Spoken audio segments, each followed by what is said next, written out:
Hello, my name is Melissa Blackwell. I am a doctoral student here at Aspen University.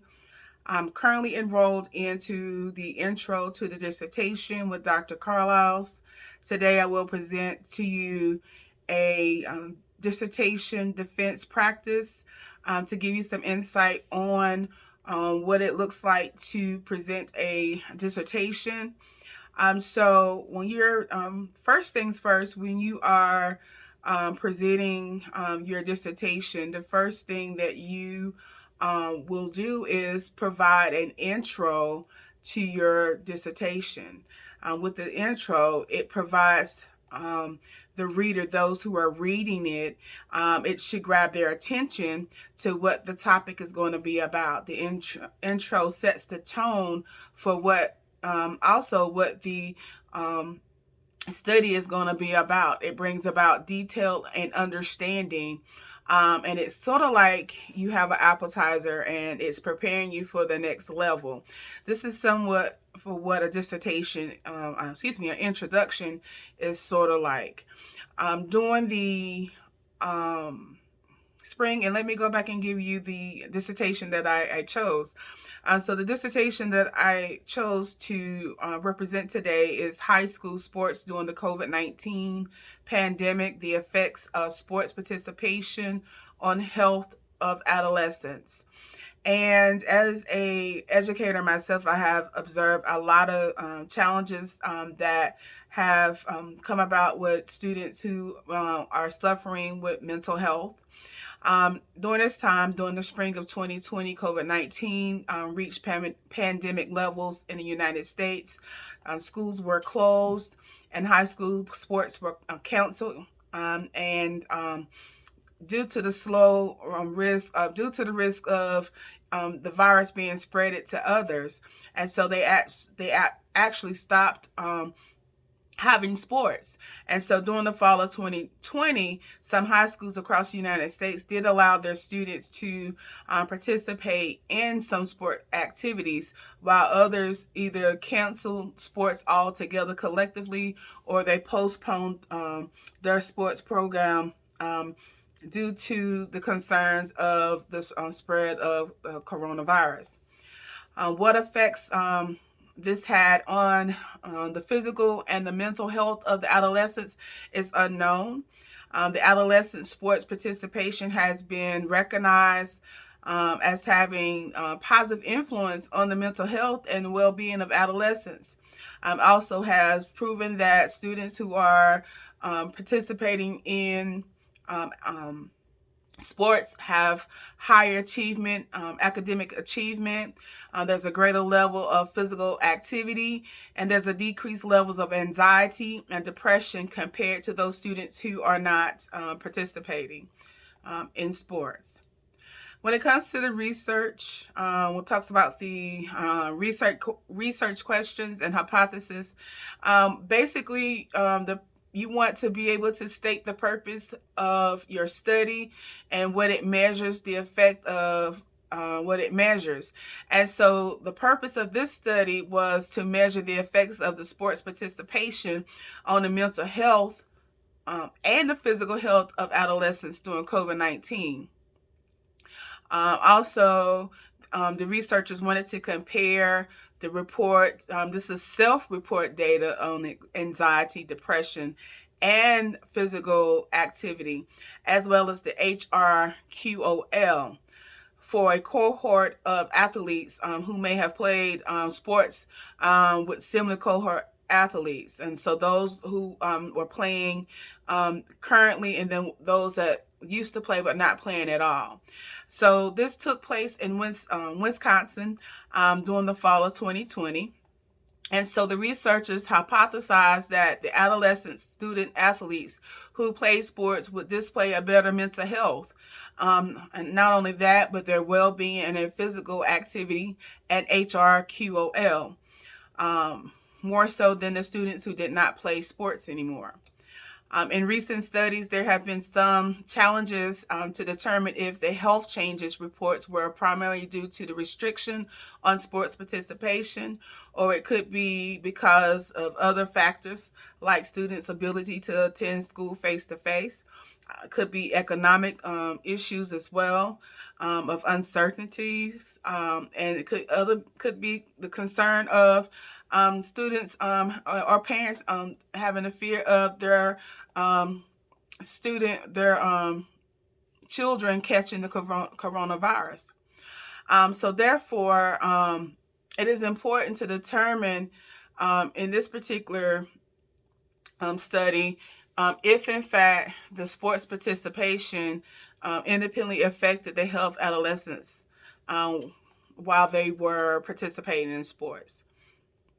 Again, at this time, there's no known research that has specifically um, shown proof that the mental health or the physical aspect of health of adolescent athletes have actually decreased the potential of lowering the anxiety and depression. When we come to the methodology, the dissertation describes the design and its specific procedures that is used to conduct the study. So it's important that this particular section is clear, that is concise, and that is comprehensive. So those people, so the person that is reading your article is able to understand what you're trying to convey within your research, even if they don't have any knowledge of what the study is about. They may not have any prior experience on research, but when they're reading your article, they're able to understand exactly what you're saying. So even in the methodology, you should always provide an introduction, the purpose, the research questions, goes back to the hypothesis, and null hypothesis, research design, and the reason for selecting it. And so there are many research designs. You have mixed um, a mixed approach. You have qualitative and you have quantitative. And this particular research is a quantitative research. And so dealing with the methodology, you're going to again you're find the research design and the reason for why you selected that particular research design. When it comes to the protection of human subjects, that is important that you put in your methodology of the ethics, the ethical portion of when it comes to human and animal subjects, your population and sample, the sample procedures, the instrumentation, um, if the research is valid or reliable. And so in this particular research, we're looking to see if the results were valid, if it was had any validity to it, and if it's reliable data that has been collected. Um, this study was, again, when it comes to the methodology, you want to make sure that you include that the study was approved by your university. This particular research was approved by the University of Wisconsin. Um, Madison Institutional Review Board in September of 2020. So in the summer of 2020, the return to sports guidelines were provided by the National Federation of High School Association to all high school students in the United States. So the guidelines was provided to help those that are in the process, help those schools that are wanting to go back, to try to have some type of normalcy, to go back to playing sports, but they will have a guideline to help to reduce that spread of COVID-19 for contingent on the sport.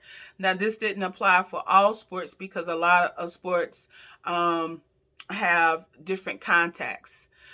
So out of the 510 schools, there was 510 schools in Wisconsin, and there were only 305 schools who actually decided that they would sponsor teams to actually go back to playing sports again.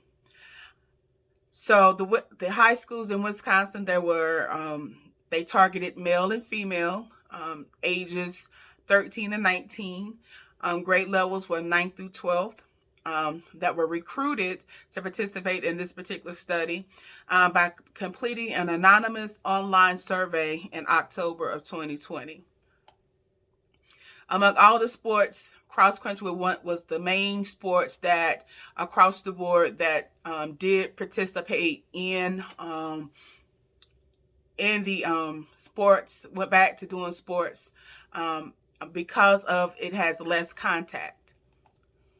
So when the researcher used the quantitative cross-sectional study, in a cross-sectional study, the investigator is able to measure the outcome and the exposure in the study along with the participants at the same time. So how they recruited was through emails. The emails were sent to trainers and coaches at 44 schools to solicit their athletes to participate in the study. The survey was completed anonymous again, and so there wouldn't be any personal information that would be out. That would be given that will be collected, for the participants. However, the survey information page was required. Those who were participating had to acknowledge that they have read the information and that they have received permission to complete the survey from their parents. If they click yes, then they're able to go to the next level to complete the survey. And if they stated no, then they will the survey would end and they wouldn't be able to go any further. So this standard practice for most anonymous online surveys. This is the most standard practice. The survey consists of 69 items and it includes a section on the demographics. With the results, you want to make sure that the findings have validity and they're reliable. So validity in a qualitative research indicates that the research process was used to establish the accuracy of your instrument. And there's a lot of people that contributed to this research. And I'm just going to name a few. That was Timothy McGuinn, Kevin Bass, Scott Hess, Stephanie Kithermines, who are a few people that did contribute to this study, and there were many more. A total of 559 Wisconsin high school athletes in the grades of 9 through 12 actually participated in this survey to get the results. There was 43.6% females and 56.4% were males out from 44 high schools that completed the survey online in October. So a total of 171, which is 30.6% athletes played a fall sport. And there was 69.4% of athletes that did not play at that time. So the survey was set up and followed by validated by three instruments that were used to actually measure the physical activity, the mental, the HRQOL in adolescents. And so what they found is in this results is that those that did play sports, it did lower the levels of their depression, their anxiety, and their mental health or well-being. So being active contribute to them being academically, their academics increase by being active and by playing sports in high school. So this is the end of my presentation. I thank you for your time.